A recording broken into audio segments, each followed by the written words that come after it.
In the year 476, a messenger on horseback rode east from Rome to Byzantium.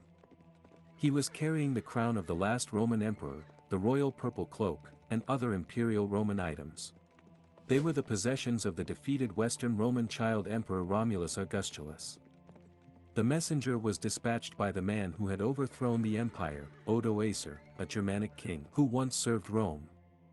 He instructed the rider to deliver the possessions to the emperor of the Eastern Roman Empire, informing him they weren't needed anymore.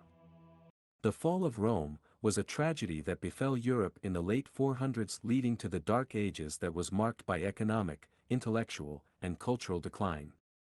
The cause of the collapse can be broken down into two broad reasons: internal and external existential threats.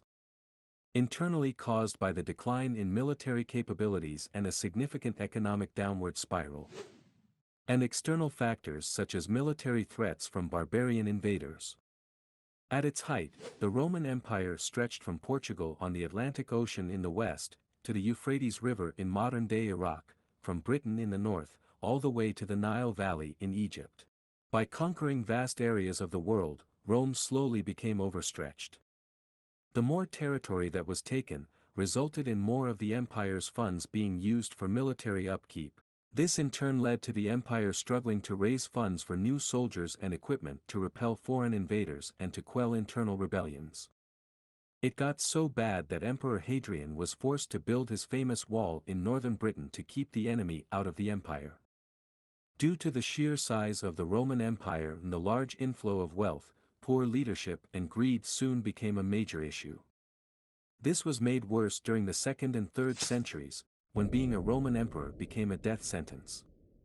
This caused internal wars of succession with 20 different emperors taking the throne in the span of 75 years, usually after eliminating their predecessor. It got so bad that the Praetorian Guard, the emperor's personal bodyguard, eliminated new sovereigns at will and replaced them with whoever they wanted, even auctioning the post of emperor to the highest bidder. All of this turmoil eroded the trust of the Roman citizens in their leadership. While under attack from outsiders, Rome was in a severe financial crisis. The empire's coffers were light. To remedy this shortfall, the state implemented oppressive taxation. There was also high inflation.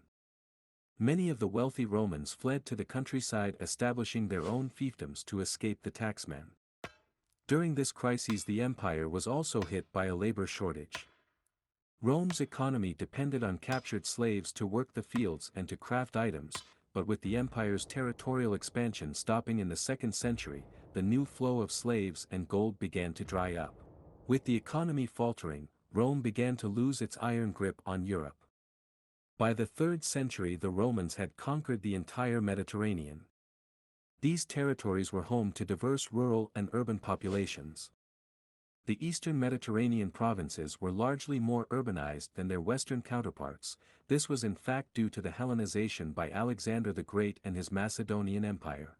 The differences between these two areas was so great, that it culminated in Emperor Diocletian dividing the empire into two halves, with each half being ruled by an emperor.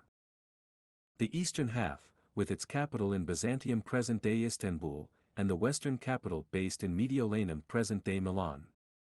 Over time, the two worlds became estranged, with the East growing in wealth and power, while the West was in an economic crisis and decline. Barbarian tribes were driven away from the well-fortified Eastern Roman Empire cities and borders, automatically pushing them to the weaker, more exposed Western Roman Empire. In the late 300s, Attila the Hun invaded Europe. The invasion was so overwhelming, that it drove the powerful Germanic tribes to the borders of the Roman Empire. The Romans allowed the Visigoths to cross the Danube River into the empire, subsequently, treating the refugees with tremendous cruelty. According to Roman soldier and historian Ammianus Marcellinus, the starving Visigoths were forced to hand over their children into slavery in exchange for dog meat. This compelled them to start an uprising inside the Roman Empire, culminating in the Battle of Adrianople in 378, resulting in the death of the Eastern Roman Emperor Valens, and forcing the Romans to sue for peace. In the year 410, barbarian Visigoth king Alaric sacked the city of Rome, now the spiritual center of the empire. This was the first time in 800 years that city had fallen to a foreign enemy. Saint Jerome, living in Bethlehem at the time, wrote, "The city which had taken the whole world was itself taken." Rome was sacked again in 455 by the Vandals, a Germanic tribe, and then in 476 King Odoacer deposed child Emperor Romulus Augustulus, the final emperor of the Western Roman Empire. With the Western Empire crushed, Germanic tribes surged across the former empire, the Saxons occupying and settling in Britain, and the Vandals settling in present-day Spain and North Africa. The eastern part of the Roman Empire survived and continued to exist, until they were conquered by the Ottomans in 1461, ending the reign of the Romans.